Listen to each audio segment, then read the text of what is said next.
그를 알지 못하였으나라는 제목으로 함께 말씀을 나누고자 합니다. 여러분, 예수님을 만났습니까? 네. 어떤 분은 예수님을 만난 뚜렷한 기억이 있을 것이고, 어떤 분은 내가 예수님을 만났는지 안 만났는지 잘 모르는 분도 계실 것입니다. 또 하나 질문을 드리도록 하겠습니다. 여러분, 성령 체험을 하셨습니까? 이 질문 역시 어떤 분은 성령 체험을 한 뚜렷한 기억이 있을 것이고, 어떤 분은 성령 체험을 한 뚜렷한 기억이 없는 분도 있을 줄로 압니다.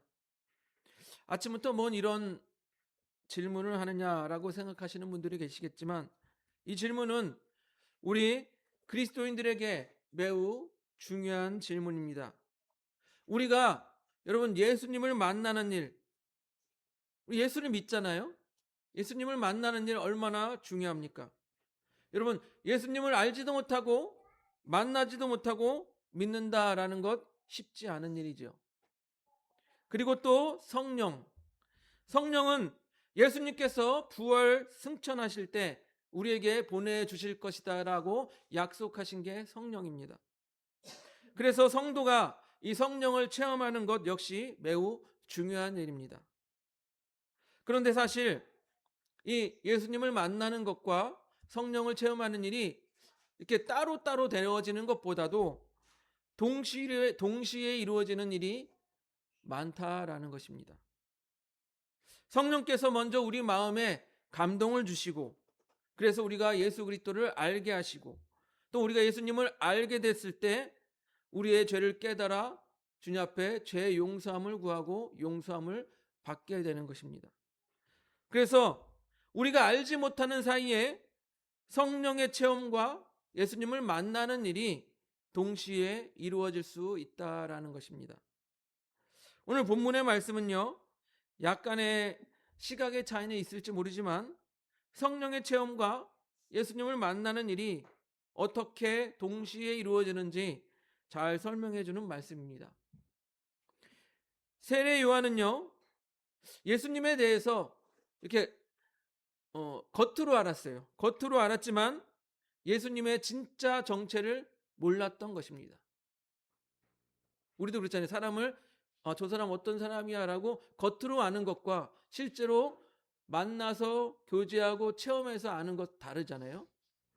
그래서 31절과 33절 두 번에 걸쳐서 이렇게 말합니다. 나도 그를 알지 못하였으나.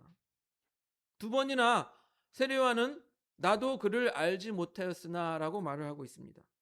즉 세례 요한은 예수님을 잘 알지 못하였다라고 말하는 거예요. 그런데 정말로 세례 요한이 예수님을 알지 못하였을까요? 지난주에 설명드렸던 것 같이 예수님과 세례 요한은 어떤 관계입니까? 친인척 관계예요. 예. 성령으로 말미암아 예수 그리스도를 임신한 마리아가 누구를 찾아갔습니까? 역시 임신하였던 친족 엘리사벳을 찾아갔습니다. 그리고 마리아와 엘리사벳은 이렇게 가깝게 왕래할 만큼 가까운 친족이었겠죠. 그리고 마리아는 자신이 어떻게 임신되었는지 성령으로 말미암아 임신된 것을 엘리사벳에게 말하여 주었을 것입니다. 엘리사벳 역시도 성령의 조명하심으로 말미암아 어떻게 됐습니까? 마리아에게 일어난 그 일과 임신한 아이에 대해서 알 수 있었던 것입니다. 성경을 보면요, 누가복음 1장 41절 넘겨줘 보세요. 누가복음 1장 41절 같이 한번 읽어보겠습니다. 시작. 엘리사벳이 마리아가 문안함을 들음에 아이가 복중에 뛰노는지라. 엘리사벳이 성령의 충만함을 받아. 엘리사벳이 마리아가 이렇게 문안하러 왔더니 뱃속에서 아이가 어떻게 해요? 이렇게 태동을 했다라는 거죠. 뭔가 이상하다 그렇게 느꼈던 거예요. 그런데 성경은 뭐라고 말합니까? 성령의 충만함을 받았다. 아이가 반응을 보이는 것은 둘째치고 이 엘리사벳은 성령의 충만함을 받았다. 그래서 그 마리아의 태중에 아이에 대해서 알았다라는 것이죠. 그러나 엘리사벳은 큰 소리로 고백합니다. 누가복음 1장 43절 넘겨줘 보세요. 누가복음 1장 43절 같이 읽어보겠습니다. 시작. 내 주의 어머니가 내게 나오니 이 어찌된 일인가. 예. 마리아가 뭐라고 말할까? 내 주의 어머니라고 말해요. 분명 친족이면서 약간 동생일 것 같은데, 그런데 내 주의 어머니라고 말해요. 여러분, 그렇게 쉽게 말할 수 있습니까?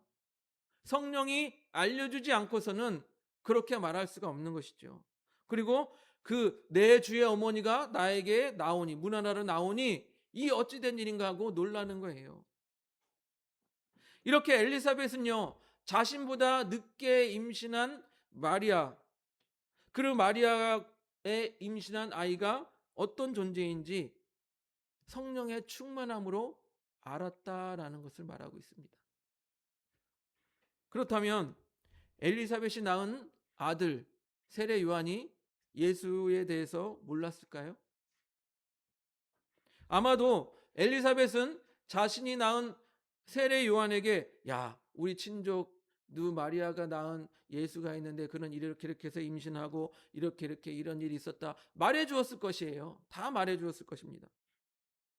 마리아와 엘리사벳은 또한 친족 관계이고 또로 왕래가 있었으니까, 여러분, 형제들끼리 자식을 낳으면 종종 만나잖아요. 만나서 자식들끼리도 교제하잖아요. 그렇듯이 세례 요한도 예수도 친족 관계였기 때문에 종종 만나서 이야기를 나누고 교제를 하였을 것입니다. 그렇다면 세례 요한이 예수님을 몰랐을까요? 알았겠죠. 알았겠죠. 어느 정도 예수에 대해서 알고 있었을 것입니다. 그런데 예수에 대한 진짜 정체를 몰랐던 거예요. 아, 쟤는 그냥 임신한 사건이 특이하고 우리 친족의 동생이다, 이 정도 알고 있었지 예수의 진짜 정체를 몰랐을 것입니다. 그러니까 뭐라고 말합니까? 나도 그를 알지 못하였으나, 나도 그를 알지 못하였으나 라고 두 번이나 반복해서 말하고 있는 것입니다. 그러나 이제 세례 요한은 예수님의 진짜 정체를 알았던 거예요. 어떻게 알게 되었습니까? 앞에서 말씀드린 엘리사벳처럼 성령으로 말미암아 알게 된 거예요. 성령으로 말미암아. 우리 요한복음 1장 33절 한번 같이 읽어보겠습니다. 연결해 보세요. 같이 읽습니다. 시작.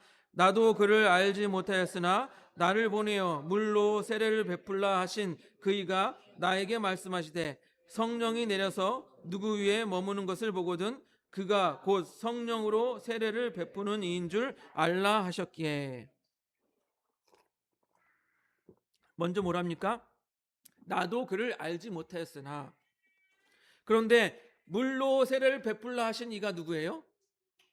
예, 하나님이죠. 하나님이 세례 요한에게 물로 세례를 베풀라 하신 이예요. 하나님이 뭐라고 말했어요? 성령이 내려서 누구 위에 머무는 것을 보거든 그가 곧 성령으로 베푸는 이인 줄 알라라고 하셨던 거예요. 그러니까 세례 요한이 딱 보니까 예수님 위에 성령이 내리는 것을 보니까, 아, 그가 하나님이 말씀하신 그이구나라고 딱 알게 된 거예요. 무엇으로 알게 되었다고요?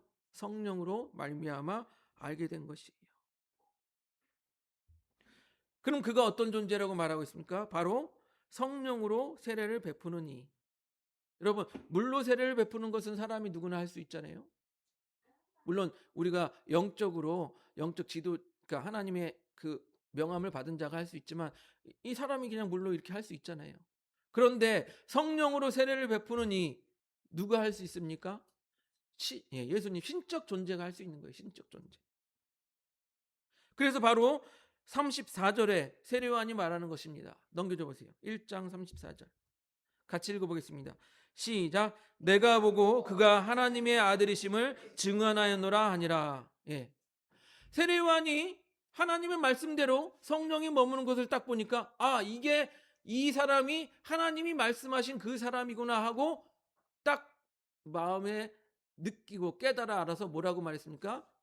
그가 하나님의 아들이다라고 증언하게 되었다라는 것이에요. 앞에서 말씀드린 것처럼 세례 요한은 친족인 예수와 만난 적도 있고 이야기를 나눈 적도 있을 것입니다. 또한 어머니 엘리사벳으로부터 예수 그리스도께서 임신하신 어떤 사건으로 임신하였는지 그 신비한 사건도 이야기를 들었을 것입니다. 그런데 세례 요한은요, 예수가 좀 특이한 탄생 그런 이야기가 있는 친척 동생, 이 정도로만 알고 있었을 거예요. 예수님의 진짜 정체를 몰랐을 것입니다. 그런데 성령이 임하는 것을 보고, 성령이 머무는 것을 보고 그가 하나님의 아들이라는 것을 알게 되었다라는 거예요. 즉 무엇입니까? 성령의 조명으로 좀 특별한 친척 동생인 줄 알았던 예수가 하나님의 아들인 것을 알게 되었다라는 것입니다. 그래서 세례 요한은요, 성령의 조명하심으로 말미암아 예수님의 역할도 알 수 있었던 거예요. 그래서 우리가 읽었던 본문 29절을 보면 예수님께서 자기의 나오심을 보고 이렇게 말합니다. 보라, 세상 죄를 지고 가는 하나님의 어린 양이로다. 여러분, 이 선언은요, 예수님의 역할을 분명히 말해주고 있는 것입니다. 여러분, 유대인들에게 출애굽 당시 어린 양은 어떤 존재였습니까? 어린 양을 희생시켜서 그 피를 문설주에 발라 어떻게 됐습니까? 죽음을 면하는 구원을 맛보지 않았습니까? 즉, 이 어린 양은 이 유대인들에게 어떤 존재입니까? 구원의 존재이자 희생의 존재, 희생양인 거예요. 그리고 하나님의 어린 양이로다라고 할 때 이 하나님의 어린 양은 어떤 선언입니까? 여러분, 구약의 제사는 양과 같은 짐승을 잡아서 속죄물로 드립니다. 그런데 그 제사 짐승을 속죄물로 드렸을 때 그 죄가 완전히 사하여집니까? 아니에요. 또 제사를 드리고 또 제사를 드리고 완전히 죄를 씻어주지 못합니다. 그러나 이 하나님의 어린 양은 단 한 번의 제사로 인간의 모든 죄를 씻어주시는 거예요. 그러므로 세례 요한은 보라, 세상 죄를 지고 가는 하나님의 어린 양이로다라고 선포하였던 것입니다. 요한이 하나님의 아들로서 예수님의 정체, 그리고 온 인류의 모든 죄를 대속하실 어린 양으로서 예수님의 역할을 깨닫고 선포한 말이 바로 그 말이에요. 보라, 세상 죄를 지고 가는 하나님의 어린 양이로다. 이렇게 엘리사벳 그리고 세례 요한 어땠습니까? 성령의 조명하심으로 예수님의 정체를 알 수 있게 된 거예요. 그렇다면 우리가 예수님을 만나기 위해 무엇이 필요합니까? 무엇이 필요합니까? 우리도 예수님을 만나기 위해서는 성령의 조명하심이 필요하다는 거예요. 깨닫게 하심이 필요하다는 거예요. 우리가 예수님을 만나는 과정에서 성령의 역사하심을 우리는 몰라요. 왜냐하면 그때는 아직도 우리가 영적으로 무지한 때가 많기 때문입니다. 그래서 우리가 성령이 임하여서 어떻게 역사하시고 우리가 어떻게 예수님을 만나는지 잘 모르고 지나칠 때가 많이 있는 것이에요. 그래서 대부분 이런 이야기들을, 교리적인 이야기들을 모르는 사람들이 예수님을 만났을 때 내가 예수님을 만난 건지 성령 체험을 했는지 알지 못하는 것입니다. 그러니까 그냥 교회 가서 뭐 예배하고 찬양하는데 그냥 회개가 되고 눈물이 흐르고 그냥 뭔지는 모르겠고 은혜롭다라고 말하는데 이렇게 알지 못하는 사이에 예수님을 만나고 알지 못하는 사이에 특별한 체험을 했다라고 생각하며 넘기는 경우가 많이 있다라는 것입니다. 저의 경우는 그렇습니다. 목사가 되기 전에 찬양 집회를 갔을 때 주변의 사람들이 뜨겁게 찬양을 하고 또 뜨겁게 기도하는 모습을 봤습니다. 저도 역시 따라서 뜨겁게 기도를 했습니다. 그런데 기도하는 중에 어떤 경험을 했냐면 제 혀가 저의 통제를 벗어나는 경험을 했어요. 제가 아, 에, 이, 우 이렇게 말해야 되는데 이렇게 말해지지가 않고 지멋대로 이상한 소리를 내는 거예요. 그리고 눈물이 흐르기 시작했습니다. 그리고 눈을 감고 기도하는데 제가 어렸을 때부터 지었던 죄들이 영화 필름처럼 쫙 다 보이는 거예요. 그리고 저는 통곡하며 회개했습니다. 그리고 예수님 앞에 기도했죠. 예수님, 나의 죄를 용서해 주세요. 예수님, 나의 죄를 용서해 주세요. 그때 저는 정말 놀랍고 신비한 체험이라고 생각을 했습니다. 잘 몰랐던 거죠. 그런데 그때 그 집회에 같이 갔던 목사님께서 너 방언 받았다. 너 방언 받았다. 라고 말씀해 주셔서 그게 방언인 줄 알았던 거예요. 여러분 모두가 저와 같이 이런 성령의 체험, 예수님을 만나는 체험을 저와 똑같이 할 것이라 생각하지는 않습니다. 하나님께서 각자의 상황과 환경과 여건에 따라서 다르게 역사하실 수도 있어요. 하지만 저의 경우 예수님을 만나는 것과 성령의 체험이 동시에 이루어진 것을 저는 나중에서야 깨닫게 되었던 거예요. 성령의 조명하심으로 나의 죄가 드러나고 또 성령의 조명을 통해 어린 양 되신 우리의 죄를 용서하실 예수 그리스도의 용서가 필요함을 느끼고 또 그렇게 나의 죄를 용서를 구하고 또 용서하신 예수님을 만났던 것이에요. 이렇게 성령의 역사와 예수님을 만나는 일이 동시에 이루어졌다라는 것입니다. 이렇게 저와 같은 경험을 똑같이 하지는 않을 것이라 믿습니다. 하지만 나를 용서하시는 예수님을 만나는 것, 그리고 그 예수님을 알게 하시는 성령님을 체험하는 것, 이것은 모든 이에게 공통적으로 나타날 것이라고 생각되어집니다. 그리고 이 성령님께서는요, 그 이후 우리가 예수 그리스도를 믿고 주인으로 영접한 그 이후 우리 안에 내주하시며 우리가 그리스도인으로서 온전하게 살아갈 수 있도록 우리를 인도하신다라는 것입니다. 그것이 바로 성령의 내주하심이에요. 그리고 우리는 뭐가 돼요? 하나님의 영이 거하시는 성전이 되는 거예요. 고린도전서 3장 16절 한번 같이 보겠습니다. 넘겨주세요. 같이 읽어보겠습니다. 시작. 너희는 너희가 하나님의 성전인 것과 하나님의 성령이 너희 안에 계시는 것을 알지 못하느냐. 예, 우리가요 성전이래요. 우리 안에 뭐가 거한다고요? 하나님의 영이 거하는 성전이에요.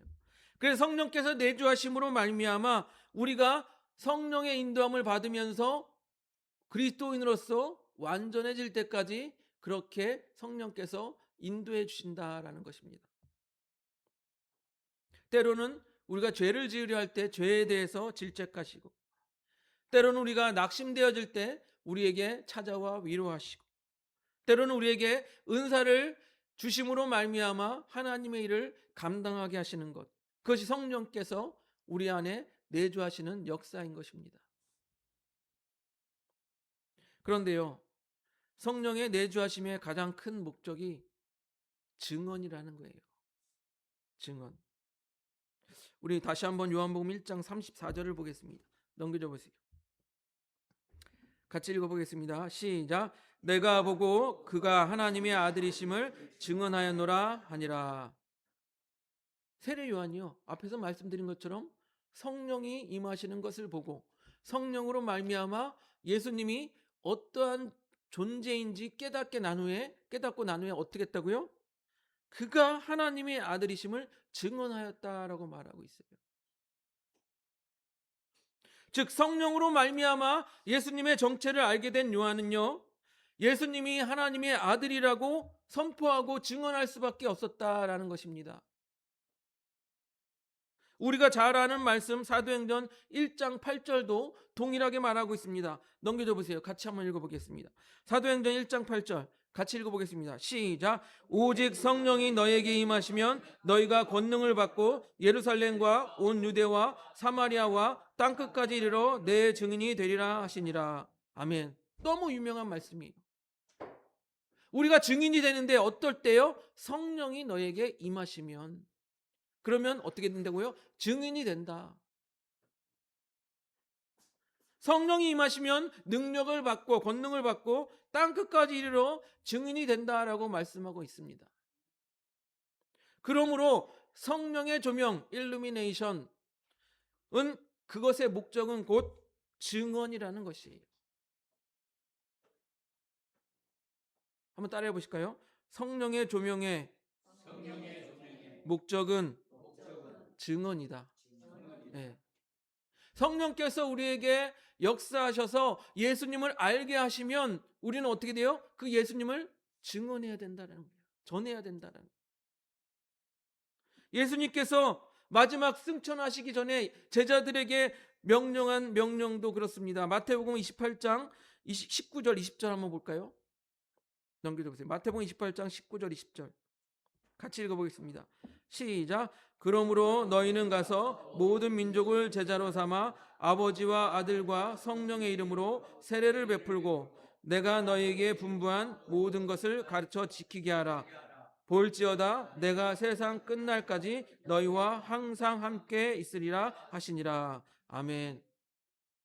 예수님께서 제자들에게 마지막으로 명령하신 이 지상 대명령, 모든 민족에게 가서 복음을 전하라고 하는 이 말씀,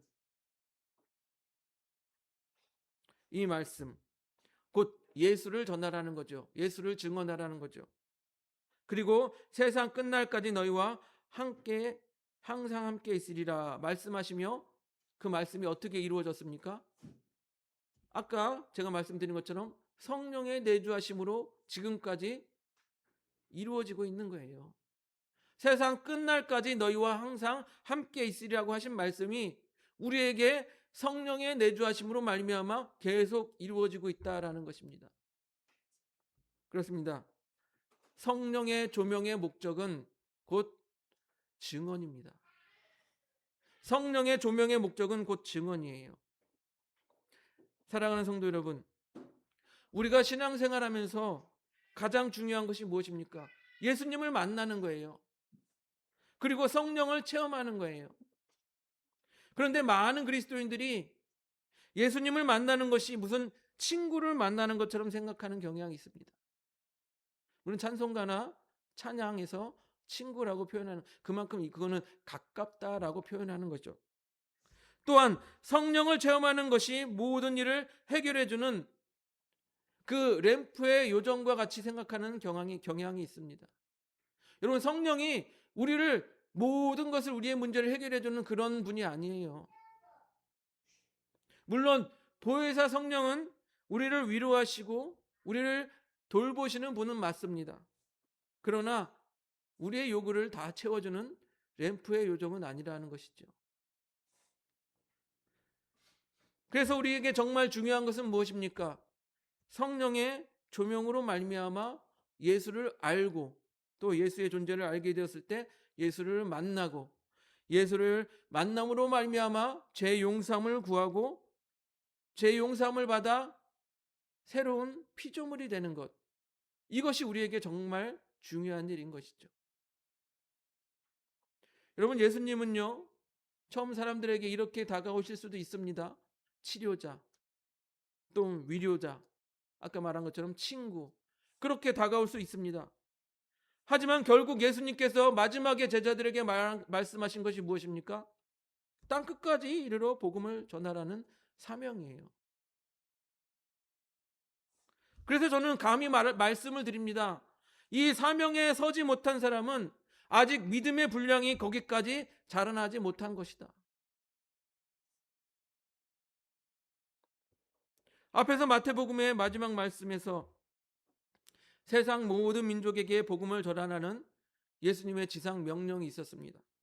그리고 아까 말씀이 우리가 읽었던 것처럼 사도행전에서 성령이 너에게 임하시면 너희가 권능을 받고 온 예루살렘과 온 유대와 사마리아와 땅끝까지 이르러 내 증인이 되리라 라고 하신 말씀, 그 말씀에서 우리는 무엇을 알 수 있습니까?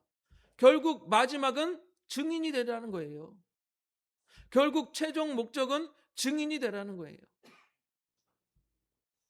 그러므로 증인의 삶을 살지 못하는 사람은 아직까지 그만큼 성장하지 못했다라고 말씀을 드리는 것입니다. 아직까지 장성한 분량에 이르지 못했다라고 말씀을 드리는 거예요. 여러분 생각해 보세요. 어린아이는요, 계속 돌봐줘야 돼요. 울면 돌봐주고, 왜 울어, 왜 울어, 돌봐주고, 어디 다치지 않나 보살펴주고. 그게 어린아이 신앙이에요. 그러나 장성한 분량에 이르면 어떻게 됩니까? 자기 역할을 할 수가 있어야 되는 거예요. 장성한 분량이라는 것은 어른으로서 자기 역할을 할 수 있는 게 장성한 분량인 거예요. 우리 에베소서 4장 13절 한번 보겠습니다. 넘겨줘 보세요. 에베소서 4장 13절 같이 읽어보겠습니다. 시작. 우리가 다 하나님의 아들을 믿는 것과 아는 일에 하나가 되어 온전한 사람을 이루어 그리스도의 장성한 분량에 충만한 데까지 이르리니. 예, 여러분 우리 모두 그리스도의 장성한 분량이 충만한 데까지 이르기를 바랍니다. 계속 어린아이 신앙처럼 나 좀 돌봐주세요, 나 좀 보살펴주세요 이 하고 우는 어린아이가 아니라 그리스도의 장성한 분량에 이르는 그런 신앙인이 되기를 원합니다. 여러분 세례 요한이 성령의 종용을 받기 전에 예수님을 잘 몰랐지만 예수님을 정확히 알고 나서 뭐라고 말했습니까? 그는 하나님의 아들이다라고 증언하였다라는 것입니다. 우리도 여러분 성령의 조명하심으로 말미암아 예수 그리스도를 온전히 만나고 그 예수 그리스도를 증언할 수 있는 그러한 장성한 분량에 이르기를 주님의 이름으로 축복드립니다. 우리 찬양하고 함께 기도하겠습니다.